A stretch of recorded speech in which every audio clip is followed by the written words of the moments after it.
Hey everyone, welcome to The Grind. This weekend we have Pastor Ed speak and continue our series on Kingdom Visions, and the focus is on marriage this time round. So, fun stuff. Fun. So, speaking of marriages, what are some examples of healthy marriages you have seen in your life? All right. Wait, now I'm thinking whether I should keep this couple anonymous or not. But I'll say why first.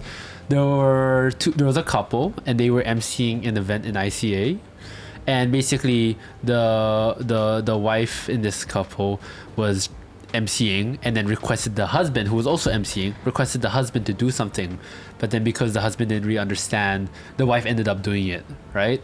And then on stage, the wife speaks into the mic in front of the whole audience, goes, "We know who wears the pants in this relationship." It sounds familiar. Oh no. Me and a bunch of me and my gang, we just all lost it. We're like, no way she just said that on stage. But then, and then of course she had to like make sense of it. She's like, oh no, this is we do this all the time. This is normal. And this is either like a really good sign of a healthy relationship to me, where they can like poke fun at each other, or it's a really, really big red flag. But I'm leaning towards that it's a Who's good. this? Makes so much sense now. Makes so much sense. I feel like I've heard her use this line before. Yeah. And something else too. Yeah. Okay. They're great. Yeah. Okay. It's a huge red flag for me though. It's a red flag for you. But anyway, you decide. Yeah, I think my face was completely blank because I had no idea where Dom was going with this. All right, Keith, how about you? Any healthy marriages? Well, unfortunately, I think most of the examples I've seen or heard are quite unhealthy. But so it's a tough question for me. But I think if a couple can walk down the street holding hands and smiling, that is already a big win for me. Oh, wow. I mean, I guess that will be leading on to like how marriage is like. Yeah, like you know. so many couples are grumpy, and then one walk very in front, and then one walk behind, and both looking at their phones or something. Well, yeah, I've actually been in restaurants where you see a couple and they're just both on their phones the whole time. I'm like, what kind of relationship is that? Maybe they're not dating, but still, what kind of relationship is that? Well, I have that impression too, but then to be fair, many restaurants nowadays use QR code. Oh, true. They're probably ordering food. No, this couple, they were playing For a games. whole hour.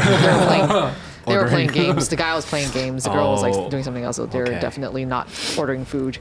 I was, doing this.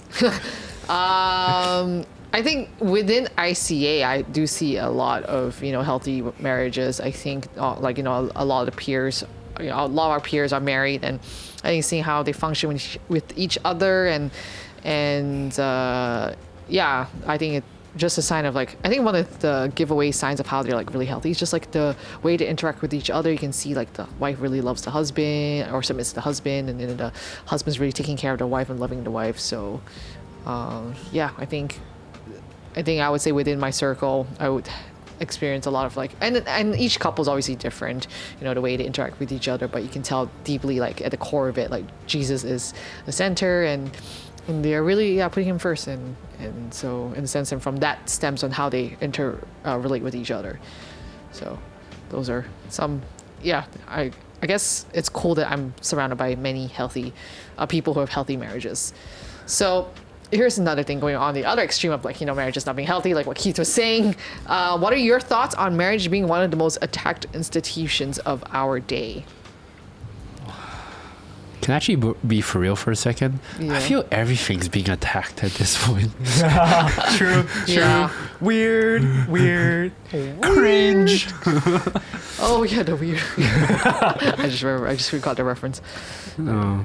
I mean, but getting serious though, I feel like lots of people just want the liberty of intimacy, but without the responsibility. Yeah. But then I do give some the benefit of the doubt. I remember that when I was still in my teenage years, there was this YouTuber who I actually really liked. Like his content was good, his morals were good.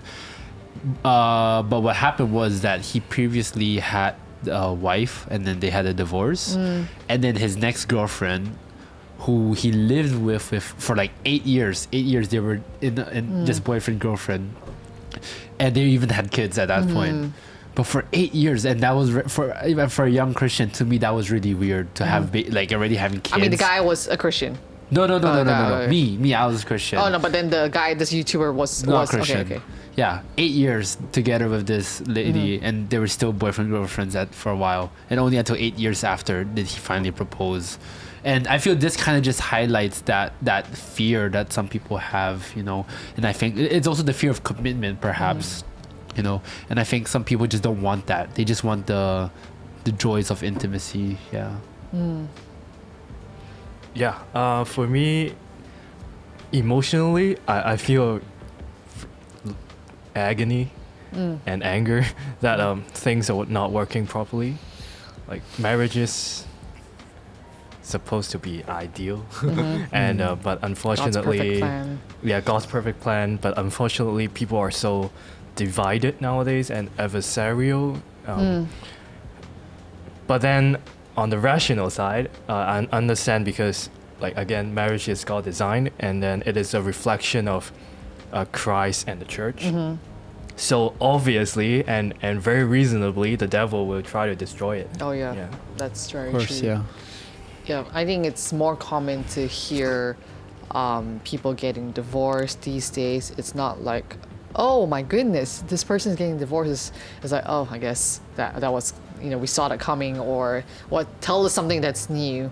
And I think one of the divorces that I was like kind of like, I guess, reading about recently was the whole Jennifer Lopez and Ben Affleck, you know, because I think they painted this story like how they wanted to get together, but then you know, all the media attention to them just drove them apart, and then they found different partners, and then they finally, you know, found themselves back in a place where they're able to get together, and then same thing happened. Like, it's just like, okay, you know, it's quite a bit. But yeah, I would say, yeah, people not believing in marriage, thinking that, yeah, what's the point? I mean, I definitely have know people who, you know, they've been together for over 20 years, but they are not married. They have kids together as well, and then the values also like stem into their kids too, because then their kids also have the similar values, like, we're not going to get married or whatever. I mean, not that they said that, but as in, like, you know, they don't necessarily show that they're walking towards that. Yeah, it is truly one of the more I guess, most attacked institutions. I think it also connects to exposure as well. Yeah. So if divorce is more prevalent, then more people are likely to get divorced. Because they see it as like, okay, well, that seems to solve your problem. Maybe it'll solve my problem. Yeah, it's more accessible, and it's more... I guess depending on which modern day city you live in as well, because I think in certain countries, like if you get divorced, like it's a huge no-no, and then it's like, shame on you and your family. And then I guess in the more modernized world, you're like, it's fine, we can just do it. It's no big deal. Can I quickly just plug in a joke here? Sure, plug in your joke. You know what is the number one reason for divorces? Marriage. Can't have a divorce without marriage. Okay, and on that note, we're just gonna move on swiftly with live. Thank you for your time. We just pray for the girl that Dom ends up with, that she has a thick skin and able to, you know, we talk about three pillars of healthy marriage. I want to say 4 pillars. Fourth pillar is thick skin to deal with dad jokes. Okay, but we're talking about 3 pillars of healthy marriage. Ephesians 5, chapter 31. All right, let me just read that. Sorry, Ephesians 5, verse 31. I said chapter 31. I didn't know chapter is 31. Verse 31. All right, it says, therefore, a man shall leave his father and mother and hold fast to his wife, and the two shall become one flesh. And within this verse, we can see the 3 pillars. I like to just include the 4th just for anyone who's going to end up with Dom. Thick skin. All right, first one. The couple must leave. We see that in the first part of the verse. The man shall leave his father and mother. All right, so basically to leave the parents means like they're no longer your first priority. I mean, I don't know if definitely I don't know directly know certain couples, but I've definitely heard of cases where some families, they just prioritize their parents over their spouse. It's just insane. All right, so basically the idea is that husbands choose wife, not their mom, and then wives to look up to husbands. But honestly, parents, they are a very real situation in our lives, all right? And so how can we establish healthy emotional boundaries with our parents while still valuing their support and guidance? I don't know yet because I haven't left. But just imagine Yeah, that. yeah. Same. Now, you know the question, who do you save first? Oh, The yeah. drowning wife or Yeah, the yeah, drowning your mom. mother? Yeah. That joke. Yeah, but I think in the media and people around us, you've heard the horror stories of a wife and the mother. Yeah. Especially if you live together. So I think the first point might be not live together with your parents. Yeah, probably. That despite the many circumstances. Yeah, I mean, I think in some circumstances you have to Yeah, live because of like yeah. financial, whatever it is. And don't give your home key to your parents as well. Because some parents like to go in and do their thing. do Oh, their thing, yeah. tidy up your things or control your stuff. Yeah. Yeah, that's rough. Yeah, it's rough. But then after you're separated, you have to be intentional with gatherings and truly listen to your parents. And listen as not obey their instructions, but then hear about their like care about them as Yeah. well. Looks like Keith got this all figured out. He has a plan. He's ready. He's ready. Let's go. I try. I think same approach. First of all, not a parent, right? But then I recall this one interaction I had. Well, first of all, is I think all parents just want to have like leave their mark on the world kind of thing. They want to have some form of influence on someone at least. I remember I was with a friend doing a video project, and the dad came along, and I want to take a guess that the relationship with the son and the father wasn't that well. So when I came along, the father just started like pouring out to me, and then at first it was like movie stuff related, and then all of a sudden we just branched to this just way like huge detour, and I'm like, how did we get here? You know? And I just and then eventually I realized it's just that the dad just wanted to pour out. He just wanted to give. And so I feel like parents have that stigma sometimes, and so I feel like, especially so when this happens, that when there is marriage, I feel that, you know, the parents should like as you said, like if you give them the key, they're gonna go in and do it. Yeah. Like I think they need to distance themselves, but at the same time, like be open for help. I think the best way I would describe this is that like when I was a kid, if I break something, you know, I'm gonna try fix it myself. But when I can't, then I go to my parents. I feel that's kind of how the dynamic should be. That the parents are not like forsaking their children, but they're just there with open arms, just waiting for it to happen. And I remember this one video I saw, you know, that there was it was a Japanese father releasing the daughter at the wedding, and then the videographer captured the father saying like, I'm giving you my daughter, but if there ever comes a day that you don't want her, don't hurt her, give her back to me. Aww. And I think that is such a, like that should be like the base, you know. The father's not gonna like, you're hurting her, give her back. It's like, if you release her, give her back to me. I think that's such a good approach, I think. Well, I mean, that's in a way saying that, you know, divorce is an option. I know. It was a bittersweet. Yeah. And sometimes one of the spouse will use return to the parents' home as a negotiation, but the negative negotiation, like a threat. Oh. Yeah. Actually, I had this interesting conversation with someone the other day, and see what you guys think. Would you guys ever go with someone who has cut ties with your family? Oh yeah. I was in that conversation, I think. Yeah. I forgot my answer. No. I think I would not. I think we talked about this, like to what extent do we allow it? Yeah. I think to the point where it's involving the laws being broken, then that's kind of like no. But then I feel they should always give a chance. Yeah, well, I think it depends on how the tie was cut, Yeah.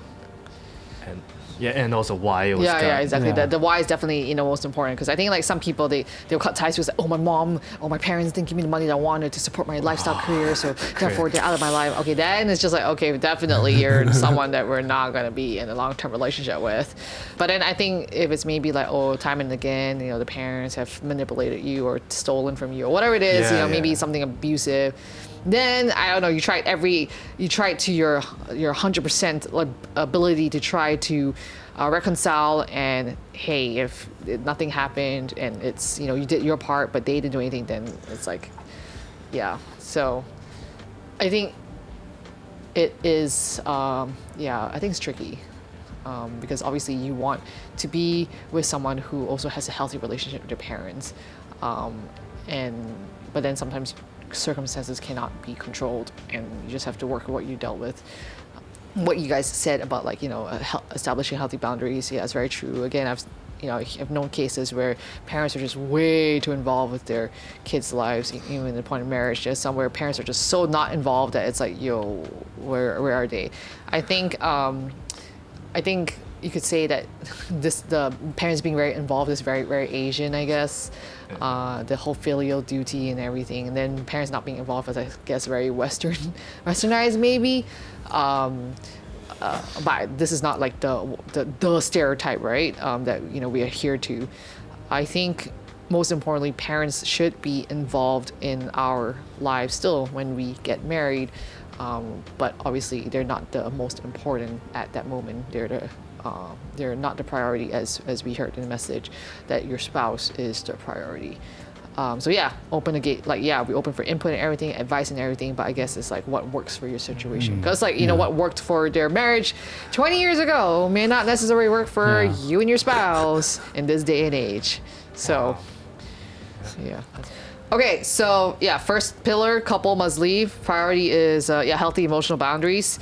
And okay, second one, the couple must join. Basically, hold fast, which means to join, to be glued to. Basically, this is a permanent bond, and actually, this is the most important because marriages cannot survive with this. So, key thing to keep in mind is commitment is so important. So, how can understanding the commitment aspect of marriage inform how we approach our friendships and other relationships today? Well, friendship is indeed long term, but it is so different in several levels to me, because you don't have the legal aspect, you don't have the covenant aspect. Just imagine the legal aspect of friendship. You are friends with me for life. Sign this document. Oh no, yeah, but then again, some friends do come and go, and but it's good to have long term friendship, unless you get like severely betrayed or something.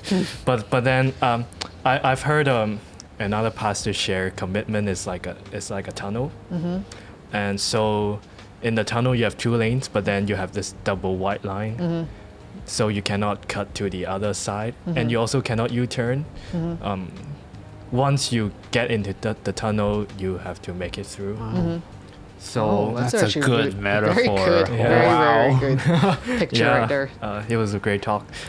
So in the same way, I would say that you have to be there for your friends and your other relationships, not to easily give up, even though there may be difficulties or challenges. They may have been offense caused, but when you open up yourself to others, there are bound to be some kind of hurt. Maybe it's unintentional, but it's just the different personalities come together, you'll crash. But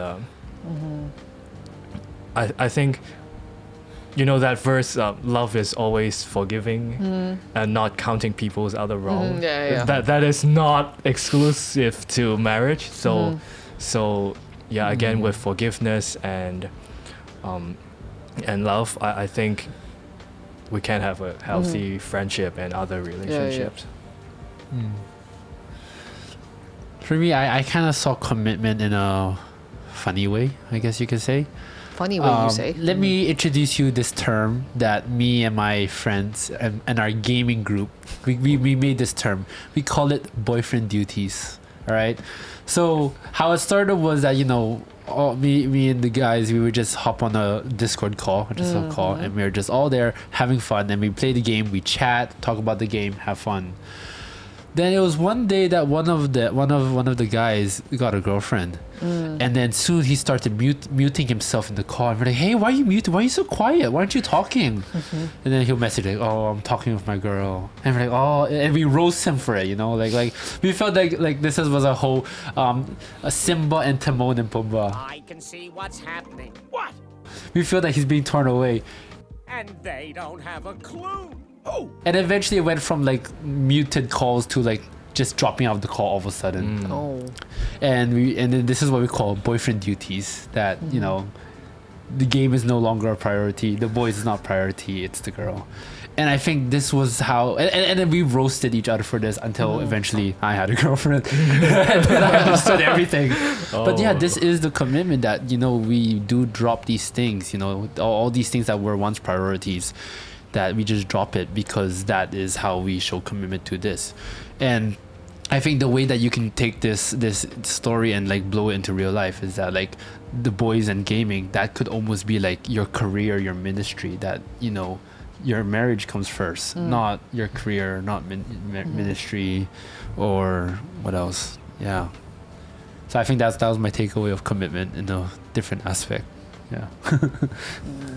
I think like in our relationships, there should be like a degree of commitment, right? Like even when you make friends or when you pursue like your spouse, wherever it is, it's like there needs to be commitment, you know, in the mix. If there's no commitment, then there is no genuine relationship that's going to be formed in the first place. And I think so. I think whatever relationship we get into, whether it be like with a future spouse or with like someone that you want to do life with, there needs to be a degree of commitment. We need to be serious about it. And so I think if we're going into like everyday life with this fear of commitment, I don't think we're going to have very healthy relationships, both friendships or like long term, like, you know, with a romantic partner at all. So, and I think if we see like this whole, like, you know, a couple must join, like to be glued to, not saying that I'm going to be glued to with certain friends for the rest of your life, but I think, to a degree, like, if I'm going to step into a friendship or a committed relationship with someone, then I need to be in it for the long term. So, and I think obviously some people might take it a little bit too seriously and just like, hey, you break my heart and that's it, you know, we're done, like in terms of like friends, and that's like, okay, you guys have a little bit of attachment issue there, you guys need to sort it out. But I think it's good to know that commitment is key. And I think if God is a God of covenant relationships, then we also need to be someone who's aware that, hey, when we go into relationships, you know, whether it be friends, partners, commitment is key. Yeah. All right. So final pillar, the couple must become one. So this is talking about the whole physical joining, and it's placed third for a reason, because without the first two steps, this basically is, you know, empty and void of meaning, right? So again, as singles, how can we navigate societal pressures around marriage and relationships while staying true to their personal values and goals? Singleness is quite good, actually. Oh, please tell us more. You have freedom in time, your decisions, money, and attention. But I acknowledge there's so much disdain towards singleness or even to being a virgin. Yeah. So I would say to navigate this kind of pressures is to focus on yourself first. I mean, working on your strengths, working on your hobbies, rather than like trying to chase after something that may not reciprocate your interest or attention. I really like the phrase, rather to lack than to be excessive or indiscriminate. That because you want it too much, you lower your standards or be very casual in your endeavors. Okay. Well, first I can use a cheesy answer and say follow God's plan, follow God's will. I was ready for like thick skin for his, like, I thought he was gonna come up with a pun or something. But no, I feel, in all honesty, but that's really what I'm single right now, and that's kind of how I'm viewing it, is that, You know, I'm not saying that there is the perfect one that God picked for me. No, like, well, but what I do strongly believe is, which is why I say follow God's will, is that I feel I need to go through a refinement process, and until I am properly like refined and hashed out, then I will be ready for a relationship. Because if I jump the gun, I'm just gonna get someone else hurt. Right? That's just the way I see it.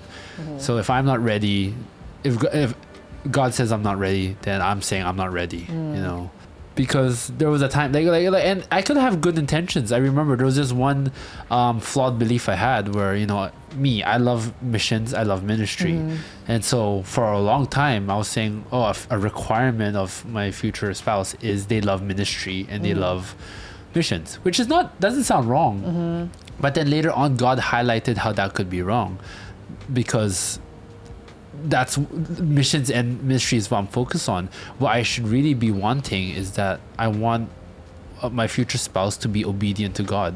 Then the mission and ministry comes secondary, you know. Yeah. And so like stuff like that, you see, like I feel I'm in this place of, you know, getting all the rough edges hashed out. Yeah. Following up on your point about follow God's plan, I think I understand it is a very good mindset, and also the church has been teaching singles to be patient and Abstinence, etc. etc. But then I don't know if it's the angle that we took or something else, but it caused a lot of hurt for singles to just wait. Yeah, I hear you. I get it. Yeah, because I think like sometimes like the challenge, and this has, I mean, it can happen in many churches, that the focus is so on the marriages that they forget the singles, the very real struggles that we have as well, like in terms of, okay, yeah, how do I still live a godly and pure life, also handling, you know, sexual desires as well, like desires of the flesh. Like, is marriage the end goal for all? But then what if we never find the person to be with, right? So I can understand, yeah, some people may be hurt by that. You know, it's like, hey, what about us? You know, you guys focus so much on families and everything, but what about legitimately we can't find partners, right? And then if we're talking about like how women should find partners who are Christian males, but let's be real, if we look at churches, the population of Christian males ain't that big, right? So then obviously I definitely know of many females who have gone beyond the church and look for guys who, you know, aren't believers. And so, yeah, I think it's the societal norm is like, really, do you need to be Christian to be in a relationship? And then obviously people being mocked for sexual status, like, you know, and then, you know, I mean, if you guys are familiar with the movie 40-Year-Old Virgin, you know, the guy is like 40 years old and haven't had sex, and people are like making fun of him for that, right? So, yeah, definitely there's, in this day and age, it's like, if you haven't had sex by a certain age, like there must be something wrong with you. I think that's that. Whereas, like, you know, in the Christian world, is like, oh, if you haven't had sex before marriage, then hey, that's almost like, wow, that's such a good job. You know, it's like you've done well. Like you're holding on, you know, to your purity. And so, but yeah, it's like almost like, what is the end goal? Are you just doing it because that's the right thing to do, or you're doing it because you truly believe, like, hey, you want to live your life that's pure before the Lord, set us apart for the Lord? So yeah, I think definitely there are all these different views of like how single should be, how Christians should be, blah blah blah, etc., etc. And again, as we all know, living a Christian life, living a pure Christian life, it is not easy, and this is where Holy Spirit needs to come into play. Yeah, so I think with that being said, like if we keep on reading in Ephesians 5, like, you know, we saw how couples are to like pillars of a healthy marriage, and then you actually see in verse 33 like how husband and wife should treat and relate to each other.